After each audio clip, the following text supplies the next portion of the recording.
Mount the Coast is back at it with its latest shoe. We're talking about the H1. They're a hybrid shoe. They're a road to trail shoe. Fantastic foam, but does this shoe deserve a spot in your shoe rotation? Let's find out in today's full review. Welcome back to the channel. I'm Cody with the Shoe with Cody, and today we got ourselves a good one. We are talking about the Mount the Coast H1. This is their hybrid shoe, their road to trail shoe. For some of you don't know, a road to trail shoe is something that you can get road miles in as well as trail. Typically what this is you're running maybe from your house with some roads, jumping on some trails, and that's what the H1 is delivering. In this video, I'm going to talk about the fit, the good, the bad, and my verdict. Should you buy this shoe? Yeah, this shoe right here. Now, before I dive into all this goodness though, I do need to point out one thing. Mount the Coast did send me the shoe for a review, but they have no idea what I'm saying in this video, and they have no control over any of my content. I also have a big favor to ask you all. Hit the like button and smash the subscribe button. You know you want to. Costs you absolutely nothing, but it definitely helps the channel. Now let's sit back, relax, and let's talk about the Mount the Coast H1. To kick this video off, I'm going to talk about the fit. And for me personally, this shoe was true to size. I am a men's 9.5 in almost all shoes, and it worked well for this one. So my 9.5, no issues at all.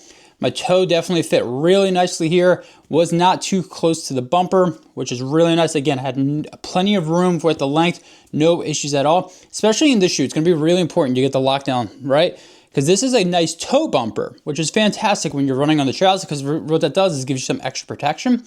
But if you don't have the length right, your foot is probably going to be torn up because of this. So again, that's one of those things you want to make sure with a trail shoe specifically, you get the length correct. So again, for me, true to size, my 9.5, no issues. And again, I'm a 9.5 in almost all shoes. The other really nice thing about the shoes, I found the width to be accommodating to my widest foot. Again, I don't have a wide foot, I have a widest foot. And because of the dual lacing system, it allows me to kind of let this all expand and really allow my foot to be comfortable in this shoe. So again, the width worked really nicely. I'm really happy with that, especially with it still being kind of hot here in Pennsylvania when my feet swell a little bit. I want it to be able to accommodate. Now this is a road to trail shoe. So with trails, when I'm out on the trails, I'm probably gonna be longer out on the trails than I am on the roads, mainly because it takes me a little bit longer, you know? I might be able to do like an 8-minute mile on the roads. I might be a 9-minute mile on the trails, depending on the day. So having the accommodation of the upper really nicely. The last thing I'm gonna say is the volume of it. No issues at all, no rubbing right here. Again, as I always point out in my videos, it's really important you don't get rubbing here, because if you get some gnarly blisters on the top of your toes, that's gonna hurt. So again, for the H1 by Mount the Coast, this is true to size, and the width, really nice.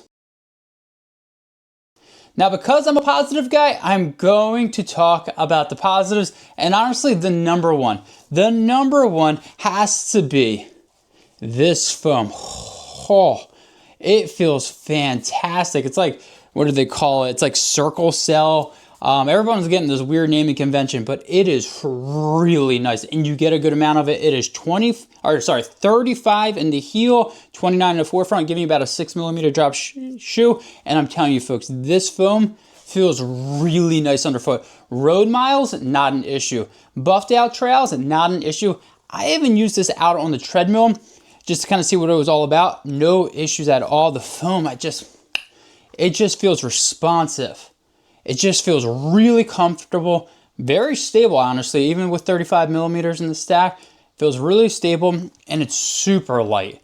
Like that, it's a combination you just absolutely want. I think it's about like 8.7 ounces in my size. So again, really light. Foam is fantastic. The upper, I'm glad they went with this type of lacing. The last trail shoe they tried doing 2 of these lock laces. It just didn't work for me. I'm glad they went with this lacing instead. I got a really nice lockdown. I had really no issues, no heel slippage at all. Reason why I'm glad they went this dual one is when you do have some heel slippage, especially when I had it with the T1, if you have this extra lace right there, you can do a runner's knot. If you don't have that, you're kind of out of luck and you're kind of stuck trying to figure out the way. I'm really glad they went with this dual system, really nice. Again, I found this shoe to be very accommodating to my foot. Really happy with the width of the shoe. No issues at all. This, again, very versatile for like the terrain. Roads, really nice. Like I just decided, you know what, let me see what the shoe's all about. Because of the lugs really aren't that big. Roads felt really nicely, especially with some like a lot of leaves on the ground, the inclement weather. Felt like it gripped really well.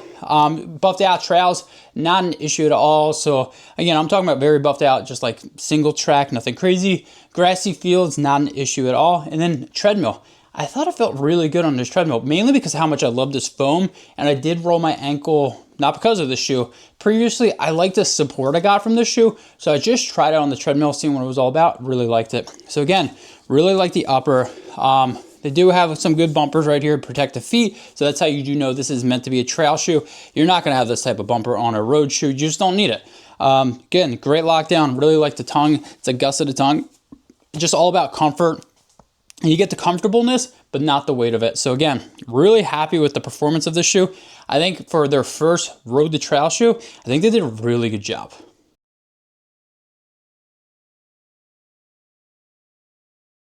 With the good, you do know there has to be some bad. So the one bad I'm gonna put in, and I'm gonna put it out there, and I don't necessarily know if Mount Coast is giving you bad marketing or anything. This is a road to very buffed out trail. So do not buy this shoe thinking you can take this out on some more technical terrain. The lugs are just not there.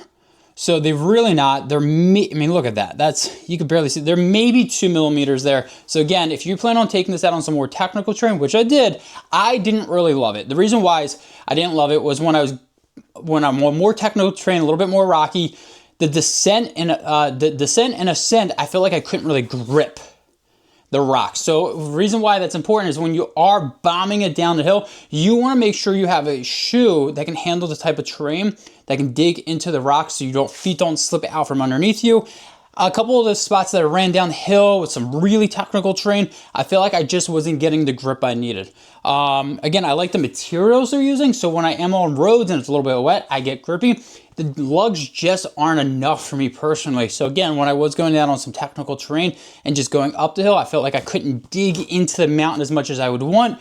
So again, I would say this road to trail shoe, more roadish than technical terrain. Every road to trail shoe is a little bit different. This one's definitely more on that buffed out trails. Again, I tried it on technical terrain. I didn't really love it on there. I didn't feel as secure, especially for a shoe I feel like I can go fast in. I want to continue to go fast in it. If I can't dig into the terrain, it's a big problem. The other thing for me is, so with every shoe, I try to go through a creek crossing and I'll dunk my shoes in there for a while. This shoe drains okay.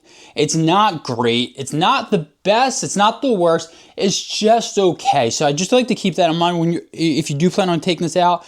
It maybe took me about a half a mile before the squeaking stopped. And again, every run I do, I always try, or not every run, but every shoe I test, I try to do some type of creek crossing and really try to soak the shoes in. So I'll sit in the water for like 3-4 minutes. I really am soaking that up, and I get it. Maybe when you're doing a trail race, you're not going to be soaking it in there. But there are times when you might actually. So again, it doesn't drain as great as I hoped it would. Again, not a huge deal breaker, but it's something I want to point out. And then the other thing is I'm still trying to get the point of the dual laces. It's more gimmick than I think functionality sometimes. Not a deal breaker, but it's still one of those things where like, I don't know. I don't know if I love the dual lacing system here. It feels more gimmicky than actual functionality, but really that's it. That's it. For really the big one for me is just know what this shoe has for limits, and its buffed out terrain is its limits. You heard the good, you heard the bad, and now you want my verdict. Should you buy the shoe? And honestly, yes, this is a buy for me. It's $160, and I think you get a lot for this shoe. But the big caveat is just know it's a limit. So if you said, hey, Cody, I want to road the technical terrain, don't buy this shoe. It's just not going to be able to handle it. But if you said, hey, I want to be able to do road miles, I want to be able to get out on buffed out trails, I want to do treadmill miles, hey, I'm traveling with the family, I want to kind of do it all shoe, yes, this is definitely a shoe that can do it all. The foam is it for me. This foam is so fantastic. It feels great underfoot. This is definitely a buy for me. Again, just know its limits. Do not think you're buying this shoe and go get out on some technical, gnarly terrain. It just isn't made for it. So if you know that going into the shoe, and this is the type of shoe you're looking for, a road to buffed out trails, this is it. This is one of my favorite road to trail shoes of 2025.